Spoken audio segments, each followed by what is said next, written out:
Hi there.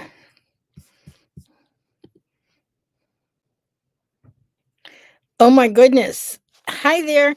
It's Catherine, and I'm here for my weekly reflections. And here comes Bella. Come on, Bella.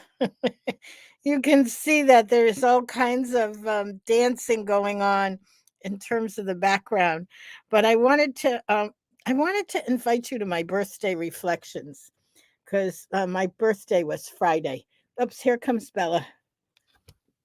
She wants to say hi, so let me let her say hi. It's funny. She knows when I'm talking to you guys because she was sound asleep all day and she just woke up to say hi. That's so funny. Hi, Marilee. Yeah, Pacific Northwest, you're getting so much snow. Um, oh God. Hi, Julie. I'm so glad you're here. Hi, Sherry. Thank you. What a fascinating What a fascinating thing birthdays are. I was thinking, I always like sort of figure, what can I share that might be, that we can all relate to? That's really what my goal is with these lives, is not only share what's going on with me, but, what could work for all of us. And I invite you to journey with me into the realm of birthdays. So my birthday was Friday, which makes my birthday January 12th. I was born in 1949, which makes my age. I feel like there needs to be a drum roll somewhere. 75 years old.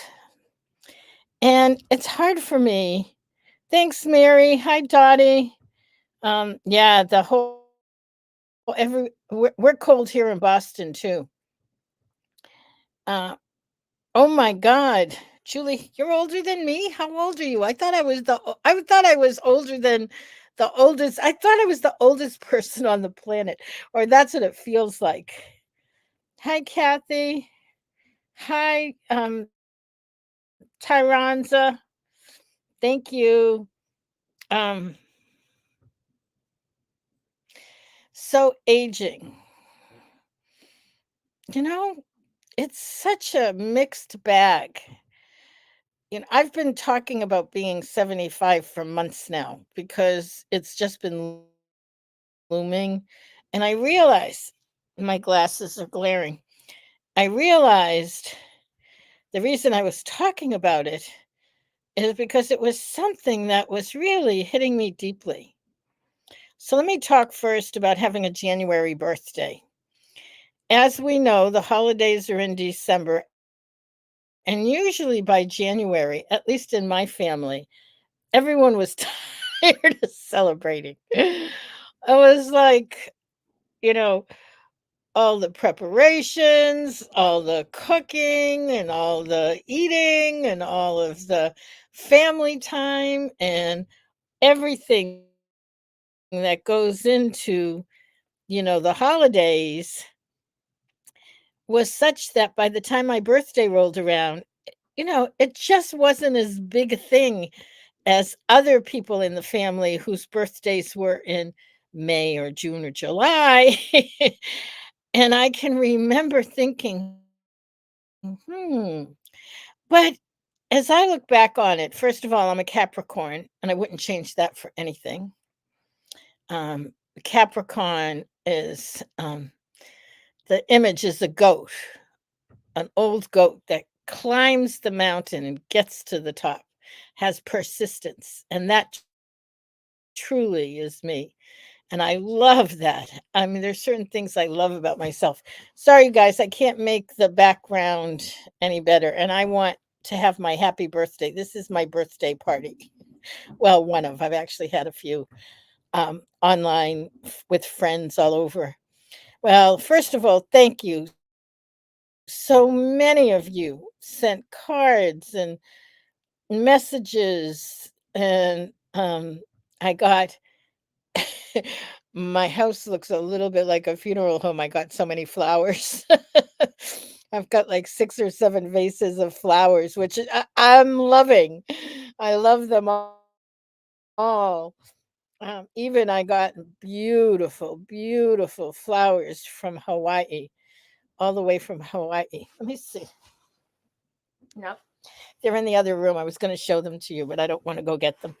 But beautiful flowers, birds of paradise, that kind of stuff from two of my dearest friends, one of which is in Hawaii right now. So there's the, idea of, well, let me step back. First of all, thank you for all the birthday wishes. I so appreciate them. Um, Second of all, I want to talk about waking up on my birthday in the morning, and the first thought I had was, oh my God, I made it to 75 years old. Never, given the amount of medical issues and the number of clinical disruptions and having lipedema and lymphedema and all kinds of complications. Wow, I made it to 75 and I'm not done yet. This past year, as you know, because I have, gone on and on and on about it with all of the complications from having central lymphatic dysfunction. It's a tough year. So glad to be in 2024. Well, birthdays are a time for that kind of reflection. I've had an amazing life and I'm not done yet. I have more. You know, After one of my stints in the emergency room, I came back. I think this is like a couple years ago.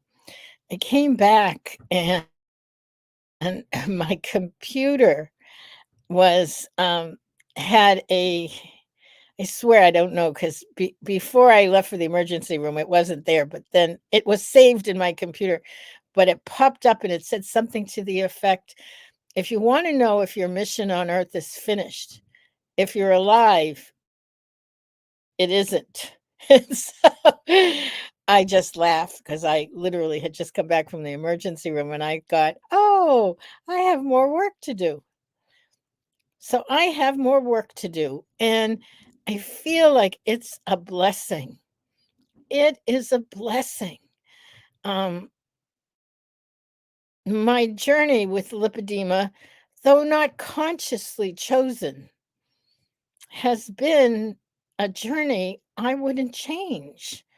If someone said, here's a magic wand, you can change the whole thing, I don't really think I would. I mean, I wouldn't know you. And this community, which is so much a part of my life and my heart, and that we continue to learn and support one another. Wow, I'm just so blessed. So I feel blessed by you. I have to put my glasses on to see everyone here. Julie, 78. Wow, you are older than me. Right. Um, wow. Hi, Marcia. Marcia, Sherry again. Thank you, Kathy. It just, thank you. So I have that. And the other thing is, I have a very dear friend. We've been friends for many years, and her birthday is the day before mine. So she's a January 11th, and I'm a January 12th. And we find time to celebrate our birthdays together every year. So she came over for brunch today, and we were talking and catching up.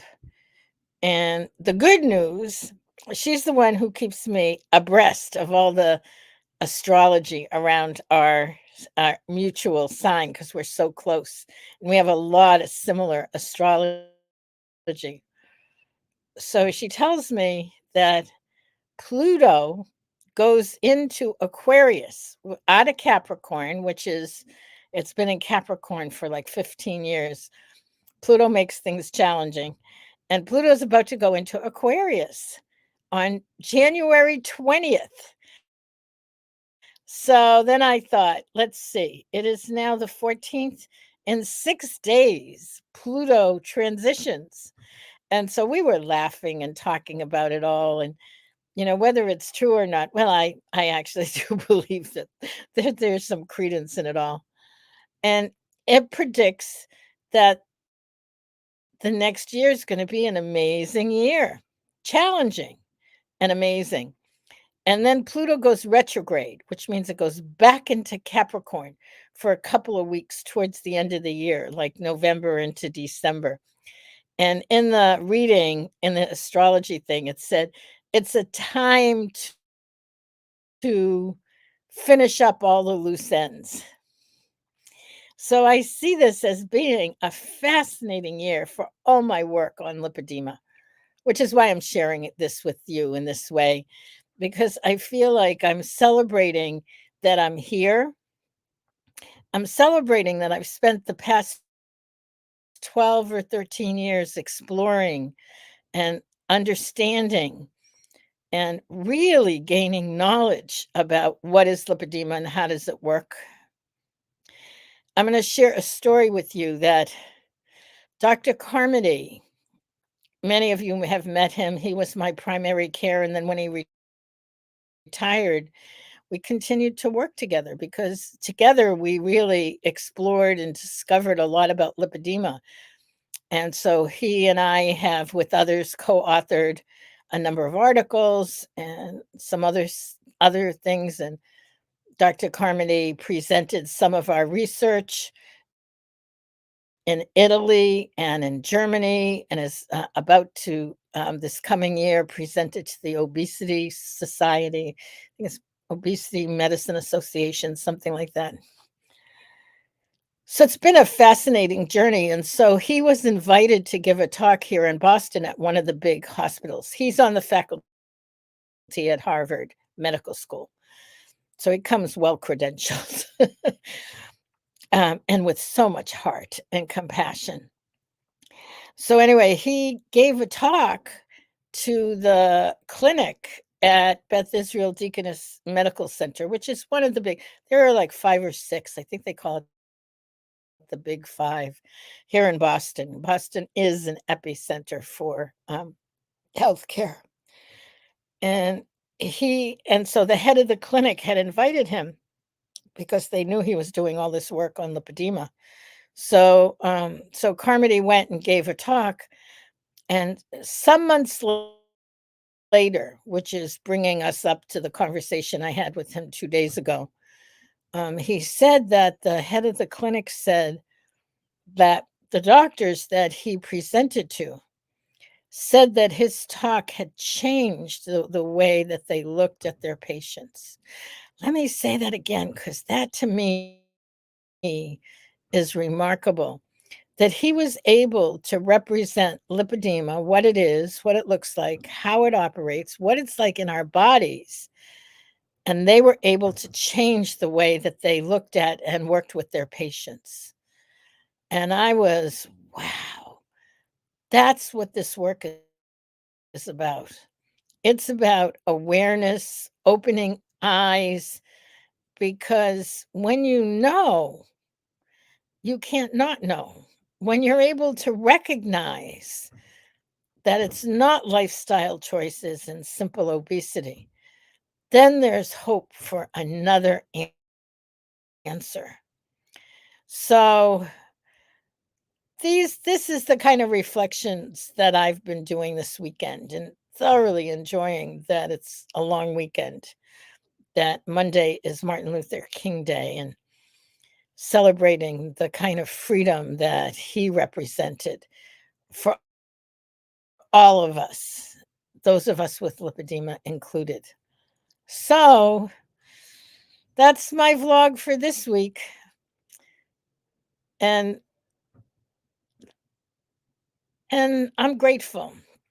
I'm grateful I'm here. I'm grateful I'm still alive. I'm grateful I have more work to do. I'm grateful that you're here.